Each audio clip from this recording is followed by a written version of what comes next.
Hello everyone, and welcome to Sunup. I'm Lyndall Stout. The approaching summer months can mean some additional challenges for cattle producers, especially when it comes to the common pest, the hornfly. For some tips on managing hornflies, here's Sunup's Curtis Hare and our Extension Livestock Entomologist, Dr. Justin Talley. Well, as we move into summer, that means hornflies are going to be on the move. So Justin, let's kind of go over some things that producers need to think about in regards to hornflies. Yeah, as the summertime temperatures start coming in, hornfly populations will start increasing, and we're already seeing hornflies on cattle in Oklahoma right now. The main thing that they need to understand is different products, different applications have different what we call longevity or persistence. When we look at the types of products out there, porons are one of the most frequently used types of products, and they're easy to use, and understandably why a lot of producers use them. But for hornflies, they're only going to provide at least maybe 3, maybe 4 weeks of control. And those hornflies can really impact cattle, and they do a lot of damage. Yeah, they do a lot of damage to cattle. They decrease performance, they decrease efficiency, they cause all kinds of impacts that when you think about a small fly taking a blood meal, it's not just that one small fly, it's those hundreds or even thousands of flies that can take up to multiple blood meals in a day. So you mentioned some products that producers can use to help in regards to hornflies, but over the years here at OSU, you and your team have been doing research on some management practices for rangeland that they can use to really help decrease those hornfly populations. Yeah, we've got a good collaborative group with people in natural resource ecology management that when we look at just some natural systems in place, such as burning, and not necessarily burning the whole pasture, but what they consider patch burning, we see an impact to hornflies. And in fact, we see a 40% decrease during some of our peak population times in July. That if you have a patch burn system, that it decreases the hornfly population. There's probably two functions to that, but how that patch burning impacts the grazing behavior, and then how it also impacts the manure distribution overall. And so that's probably why, but there's still more work needed. And so we're certainly trying to look at ways to think about how to manage hornflies without just relying on just insecticides. Insecticides are a great tool. They're one of the best tools that's been invented for hornfly control in cattle, but we're starting to see a lot of resistance. And it's not necessarily how producers use those products, but it's just because of how long the types of products we have been on the market. You mentioned the manure distribution, and that's really important because hornflies lay their eggs, and that's the life cycle of a hornfly. Yeah, exactly. So when we think about hornflies in their life cycle, the only time they leave that animal is to lay eggs in a fresh manure pat. And so that's why they're a pasture-based problem, not like a feedlot or dairy type problem, because they need that fresh, intact manure pat. But when the hornfly lays their eggs, they'll go through what we call the egg, larval, or sometimes people call it maggot, pupa stage, and then it'll finally become another adult. And then once they do that, that can be completed in as few as, in some of our ideal temperatures in Oklahoma, as few as 7 days. And so you get a new generation rapidly being produced every 2 weeks, essentially, on how we have a new generation that also leads to insecticide resistance issues. But yeah, it's a unique fly because it causes a lot of impact, and they stay on the animal for the majority of their adult life, and they only leave it to lay eggs and then in the manure. All right, thanks, Justin. Justin Talley, Extension Livestock Entomologist here at Oklahoma State University. And if you'd like some information on hornfly management, go to our website, sunup.okstate.edu.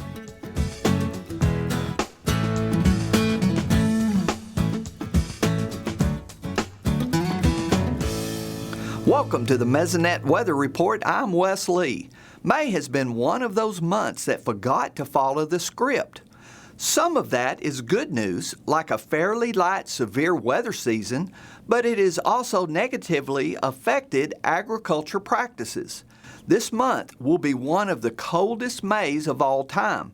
This statewide maximum high temperature graph shows we only reached the long-term normal, the blue fill area, on 5 days as of Wednesday morning.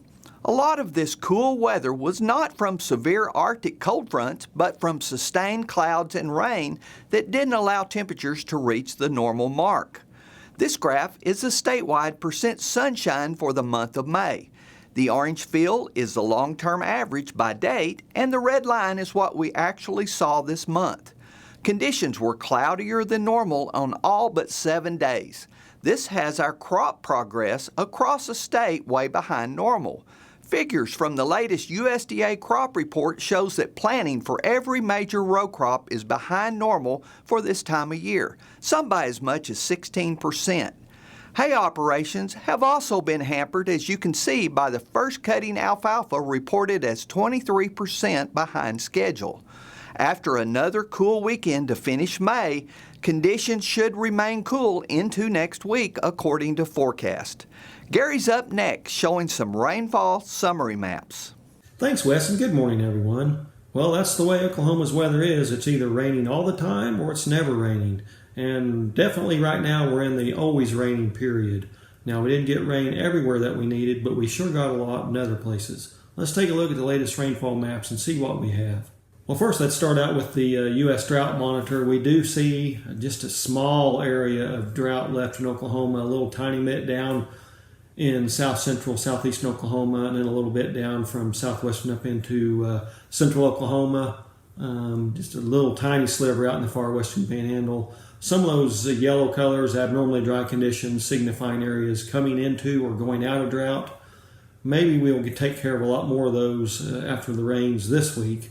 But if we look at the rainfall map, at least for the last 30 days, we do see about the same pattern that we've seen, but almost the entire state's seen at least a couple of inches of rain. Now, of course, over in eastern Oklahoma, down in southern Oklahoma, some parts they've had from 6 to more than 12 inches of rainfall. But even places up in northwestern Oklahoma, in the panhandle, 2 to 4 inches widespread. We do have those small areas that have, less than 2 inches, but hopefully those are getting taken care of. So let's take a look at those outlooks for next week. This is getting well into June, the first 5 or 6 days into June. We do see from the Climate Prediction Center increased odds of below normal temperatures across the southern plains, especially southern Oklahoma, but also all of Oklahoma. Greatly increased odds, in fact, of below normal temperatures for this time of year. And when we look at the precipitation outlook, the same thing. We see increased odds of above normal precipitation, especially across far southern Oklahoma. So that's probably why we see those increased odds for below normal temperatures. That's it for this time. We'll see you next time on the Mesonet Weather Report. We are back with Dr. Brett Carver here at Lahoma, and today we want to talk about the Clearfield story a little bit, which of course is a big part of your breeding program, a big part of the wheat success in Oklahoma. Yes, it is, and it's been with us really since the 1990s. So Clearfield is part of our history, and I think it's part of our future. How that looks in the future may have two parts to it, so we need to talk about that. And we've talked about this before, but now we can do some updating. Of course, when we think of Clearfield wheat in Oklahoma, we think of double stop and Strat CO Plus being the next variety. We want to follow that up, of course. We want to keep making improvements in the yield and the disease package and keep the quality as good as possible. I mean, double stop is hard to beat, so we want to keep that as our standard. So we have several Clearfield options now. I mean, we came out with Strat CO Plus last year as a formal release. It could be entirely possible in the next 2 years we follow that up with another 2-gene Clearfield variety, and that would come from one of these. Over here we have a broader diversity of genetics that came in from Colorado, just trying to experiment with some different genetics beyond double stop. And then we had the true double stop derivative here. But as we get over here, we've really changed things up. We're still Clearfield. As you see, the 107, 125 line, these are double stop derivatives with the barley yellow dwarf resistance added in from the same parent that we used to make Uncharted. We call that parent Duster Diamond. We never released it. It's a Duster derivative that's just a beautiful breeding stock to use in our program. It gives us the barley yellow dwarf resistance. It gives us a lot of other things too. So you can see that's double stop with a lot more tillers. We have choices, all right? We have this one and that one, and we just need this year to filter out those options that we have And I think we'll have a release in the next 1 to 2 years. But in the process of bringing in or introducing Duster Diamond to the double stop legacy, we now have brought in a non-clear field. So what do? Do we keep the system closed? Do we keep our breeding program closed to Clearfield only? I don't believe so, because the Clearfield, as I've mentioned before in our last segment, is the best part of our breeding program overall. From yield to quality to disease resistance to drought tolerance, it has everything to offer. So why not open up the door to that part of our breeding program to the non-Clearfield projects? And that's what we have here. In fact, this line is a twin of this line, but this has Clearfield trait, this does not. So we would not want to use a Beyond herbicide on that, but we could on this. They are that close in appearance, they are that close in everything else. And I'm really thrilled to see this because, like I said, we have the double stop legacy continued now. Not that I would ever want to lock the program into one choice. We just don't like to do that. Of course not. We have other choices as well. Those being the 1-3-3 and the 1-2-3. We see a little bit difference in reaction to stripe rust. It might be visible to the camera. I'm not sure. It is certainly visible to me. I have seen it across the state. Where we have a little bit less stripe rust resistance, we have more yield potential. That doesn't always happen. So we're going to try to get those two in line and put that into the same package. Whether or not it's this particular line, we don't know yet. But that kind of decision is coming up. So I'm just really thrilled to announce to our audience that if you were had such good fortune with Clearfield wheat, that being double stop and now Strad-CL Plus, I think you can count on that fortune to be spread out into the non-Clearfield choices. The Clearfield story continues with a few twists and turns, it sounds like, but the fundamentals are still there, which is exciting. We will lock those fundamentals in, yes. Okay, great. Brett, good to see you. We'll see you again soon. Thank you. Great, thank you. Well, our crop marketing specialist, Dr. Kim Anderson, always says policy comes and policy goes, but weather dictates price. So Kim, has weather been the main culprit for why grain marketing prices have been decreasing? I think it's been one of them. It's good planting weather for corn, so the corn crop's going in relatively well, the soybean crop's going in well. The acres may be a little higher because of the good planting weather. Cotton, same thing going on there. So yes, weather's had an impact. It's also, I believe, resulted in higher yield expectations for your winter wheat crops. So how far have prices actually fallen? Well, if you look at Medford for wheat, early May, there was $7.25. They're down to around $5.75 now. That's $1.50 off the market. If you go out to Perrington, you look at wheat, $7.35 down to $5.90, a big decline in wheat. But corn prices, the cash have fallen from $8 to $6.90. I think it's important that they're both down relatively hard. However, that corn prices are above wheat prices, and that wheat prices to a certain degree are following corn prices up and corn prices down. Of course, soybean prices, they've dropped about $1.15 from $14.45 down to about $13.30. You mentioned weather being one of the main reasons. Is there anything else going on that would cause that decrease? Oh, there's a lot going on in this market. Corn, I think corn's king right now. And corn is a determining factor. Now, it's not impacting soybeans. Soybeans are markets on their own. But if you look at what's going on in the corn, stocks are relatively tight. You go back out 3 years ago, you know, the corn stocks over 2 billion bushels, down around 1.3, 1.4 now, so tighter corn stocks. Looking out to 21 estimates, maybe 1.5 billion bushels. Relatively tight corn stocks, but still plenty of corn, and I think that's one reason prices are going down. Then you've got hoarding going on in the market. We had the pandemic, and you know how you and I, toilet paper, paper towels, things that we had to have, we hoarded them, and people hoarded them. Right now the market is hoarding food, and they're continuing to do that, and as long as they do that, it's going to support our prices. But they're backing off a little bit, and that's having an impact on prices, and they're falling. Well, do you think prices can recover at all? Oh yeah, prices can always recover. Let me tell you a story about 2011, 2012. This farmer called me as in the fall. He had his wheat in the bin. He said, wheat prices have been up near $9. They were down around $7.50. He said, Kim, can they get back to $9? If they can get to $9, I can buy new equipment. He says, I'm running 84 equipment. I can buy new equipment. yeah, they can recover. They hit $9. What would your advice be to Oklahoma producers when they're selling into this type of volatile market? Well, let's go back to that farmer. I said there's a 10% chance we get back to 9. Those prices hit $9 for 3 days. And I called him, I was excited. He was going to get to buy his equipment. And I said, did you sell your wheat? Now, it had fallen off about 75 cents off of that. Did you sell your wheat? And he says, no, they told me it was going to 10. True story. Set target prices both up and down. Below the market, if it goes there, sell it. Above it, if it hits it, sell it. If somebody's telling you it's going up another $1, ignore it. Set price targets and and have the discipline to pull the trigger. And have a plan. Have a plan. All righty, Kim. Dr. Kim Anderson, Crop Marketing Specialist here at Oklahoma State University.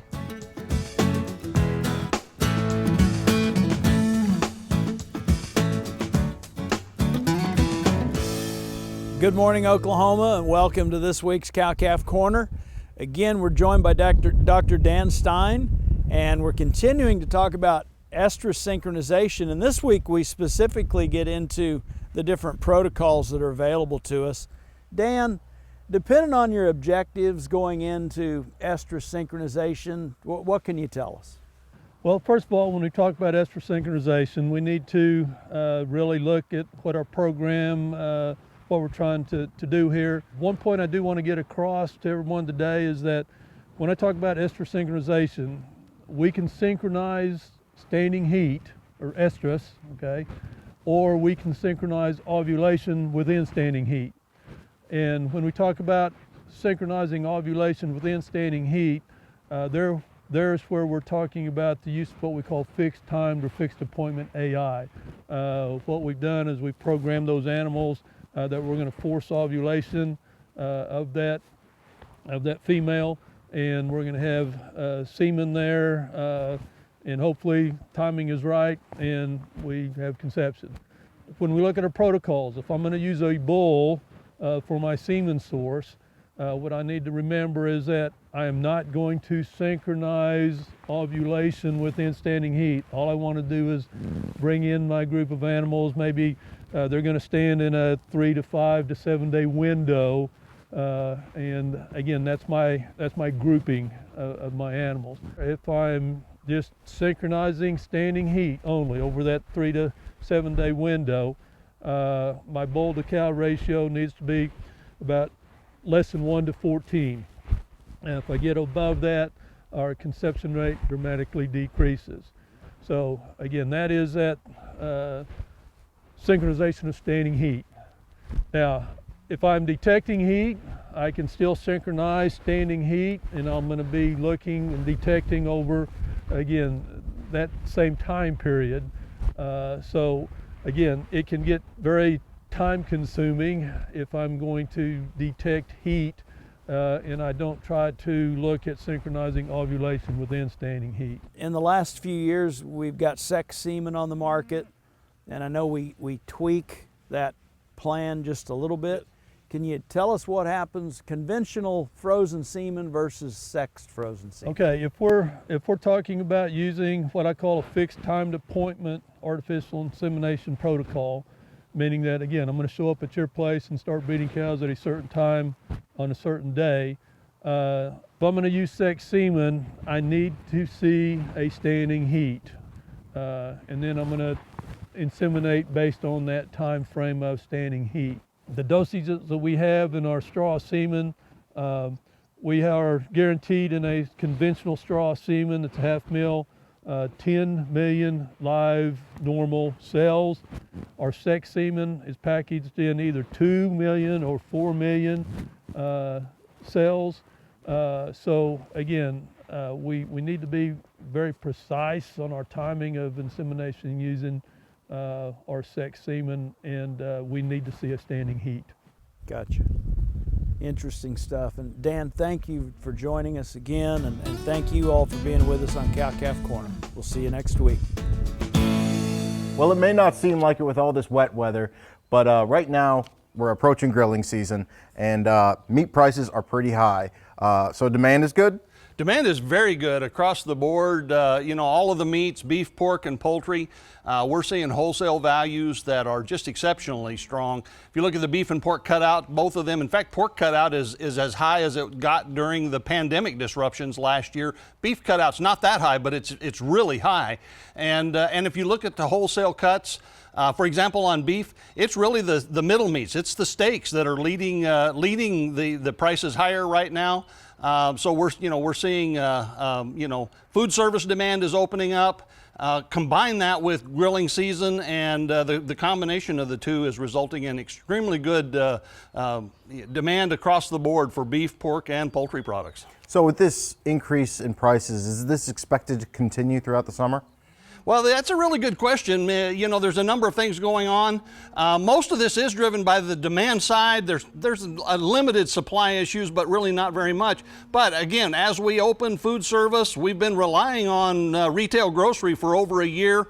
We don't really know how the transition back to a more normal kind of a situation is going to be. Will there be some offset, if you will, when we go back to more food service consumption as opposed to retail grocery, or how much of that is permanent?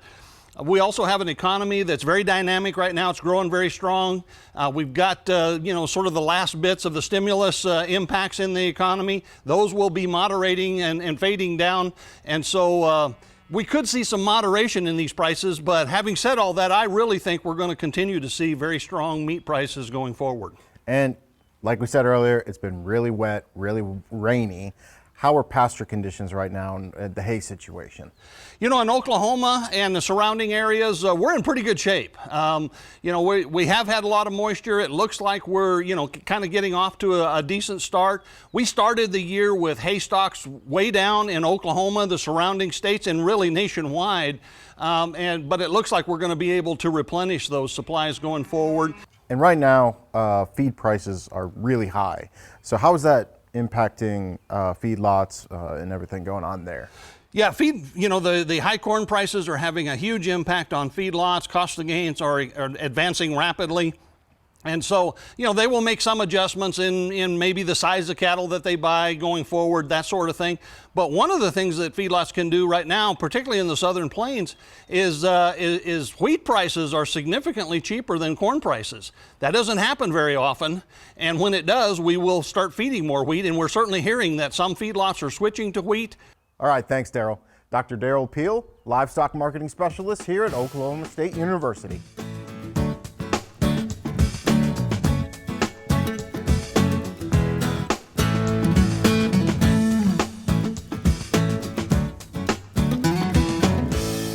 Finally, today we learn about a Cleveland County 4-H member who is truly striving for gold. Once again, here's Sunup's Curtis Hare. Rushing from school to practice is a part of life for most young athletes. And this is true for Cleveland County 4-H'er Elisa Boozer. Though her practices are a little different from the ones you'll find on a soccer pitch or a softball diamond. I have to be as still as possible and focused, and everything has to be perfect. Every little tiny detail has to be the same as before. For the past 3 years, Elisa has immersed herself in the sport of precision shooting. And she's good. Really good. She's qualified for the Junior Olympics, and today she and her coach, Charles, are fine-tuning her skills and preparing for the upcoming trials. I usually just start out with a warm-up, and then I get into shooting some drills. Her shooting skill is coming along. I'm really pleased with the way she has advanced. She has a ways to go before she's at the Olympic level. Now that I'm going to the Junior Olympics, I'm more going for the experience because I'm not at the level where I'm like, oh, I want to win this. The goal is simple. Shoot at a target that has a point system of rings ranging from 1 to 10. But when you're standing 33 feet away and aiming at the 1/2 millimeter 10-point bullseye, achieving this goal is incredibly difficult. To do it once, a lot of people can get there. To do it 60 times in a row, very few people can do it. She can fairly consistently shoot a 580 out of 600, but at the Olympic level, she's going to have to shoot 600 out of 600 consistently. Elisa's love for the art of marksmanship began years ago when her grandfather would take her out shooting, but she never considered pursuing it as a sport because, well, She didn't know a sport like that existed. I was just talking with my dad one time in the car because I didn't want to do softball anymore and I didn't want to go back to karate. So I started rattling off a list of Olympic sports, and I got down about, 10 to 15 down the list, and I said, shooting and this and that. And she goes, wait, shooting is a sport? And I said, yes, it is. And she said, tell me more. And her personality is such that I think it bodes well for shooting because she's a perfectionist. A 9 is not an option. It has to be in the middle. Early on, I begin to notice that she has what we kind of refer to as that Olympic spark. And I noticed that she had that if we could fan it carefully. Something that also helped fan that spark was the Cleveland County 4-H Shooting Sports Program. But 4-H really helps me with the basics because 4-H is sporter, and this is precision, and so everything to do with the basics is all sporter. 4-H is very critical to her as a shooter because it provides her not only the social ability to interact with other kids that shoot, but also competitive time. The ability to go and compete and be around others because outside of maybe one event a year, there's not a lot of events here in Oklahoma for shooters. We have to travel a lot now that she's at the national level. She's been very involved in the shooting sports program. We are kind of trying to steer into those other avenues outside of just shooting sports, but she has really taken a shine to shooting sports. That's really her passion. While the Junior Olympic trials have her attention now, Elisa has her sights set on the future. My main focus goal is being able to get good enough to be on a collegiate team when I get out of high school. College is still a ways off, and for now, Elisa's just focusing on being a teenager and sharpening her shooting skills for the national championships in October. Oh, as for the Olympics, she did great, placing 5th in the 14 and under 10mm air rifle category and 128 out of 166 overall. A good experience indeed. In Oklahoma County, I'm Curtis Hare. That'll do it for us this week. A reminder that you can find us anytime on our website, sunup.okstate.edu, and also follow us on YouTube and social media. I'm Lyndall Stout. Have a great week, everyone, and remember, Oklahoma agriculture starts at sunup.